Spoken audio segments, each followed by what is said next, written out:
Buenos días, bienvenidos al podcast de Fernando Tobí. Es un agrado estar con ustedes en esta oportunidad. El concepto de dignidad se ha vuelto muy recurrido en los últimos tiempos, por lo cual me parece que es conveniente que hagamos una breve revisión de esta idea. Vamos a hablar de la dignidad y la clase política. La dignidad o cualidad de ser digno se refiere al valor inherente al ser humano, por el hecho de serlo, en cuanto a ser racional, dotado de libertad. No se trata de una cualidad otorgada por nadie, sino consubstancial al ser humano y consecuencia de su naturaleza. No depende de ningún tipo de condicionamiento, ni de diferencias étnicas, de sexo, de condición social o cualquier otro tipo. La idea de dignidad personal tiene su origen en el cristianismo. El hombre, creado a imagen y semejanza de Dios, es considerado un sujeto libre y por lo tanto responsable de sus actos. Los conceptos de libertad y responsabilidad aparecen así indisolublemente unidos al de dignidad. El humanismo, ya posterior, trató de explicar este concepto con argumentos racionales, a partir de la idea de dignidad derivada de la ley natural, ampliando así el concepto cristiano al pensamiento universal, incluidas otras religiones u otras morales, aplicándolo a todo el género humano.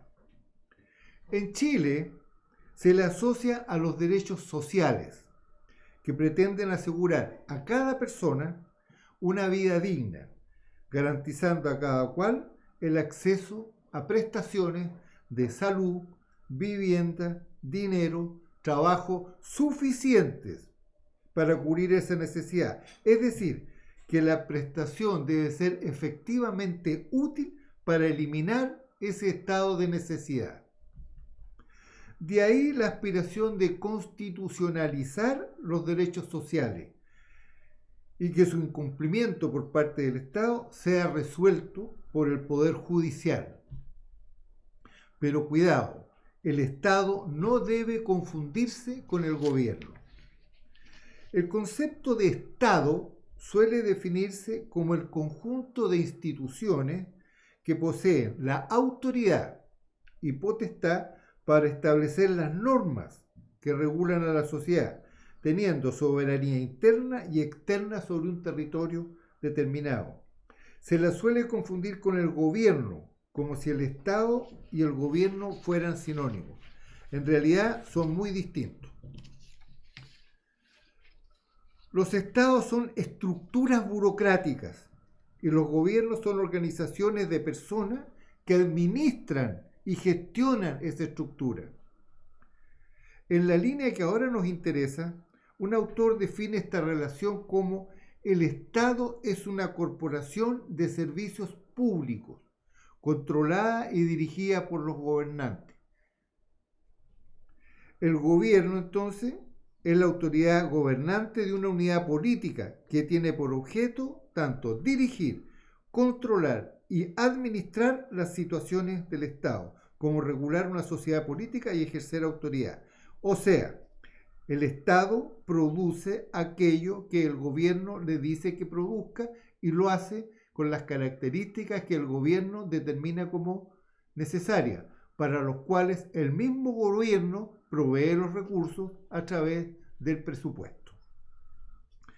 Una de las tareas fundamentales del gobierno es la creación de un sistema de protección social que sea autofinanciable, seguro a lo largo del tiempo, sin corrupción, de muy buena calidad y que sirva a todas las personas que viven en el Estado en áreas como la salud, el trabajo, la educación, el sustento y la vivienda. En breve, si los organismos del Estado no han sido capaces de entregarle un sistema de seguridad social suficiente, el responsable es el gobierno. Y si en 35 años la clase política chilena gobernó un Estado cada día más grande, más caro, más incompetente y más politizado, no respetó su dignidad, es evidente entonces que esa clase política debe ser reemplazada por completo.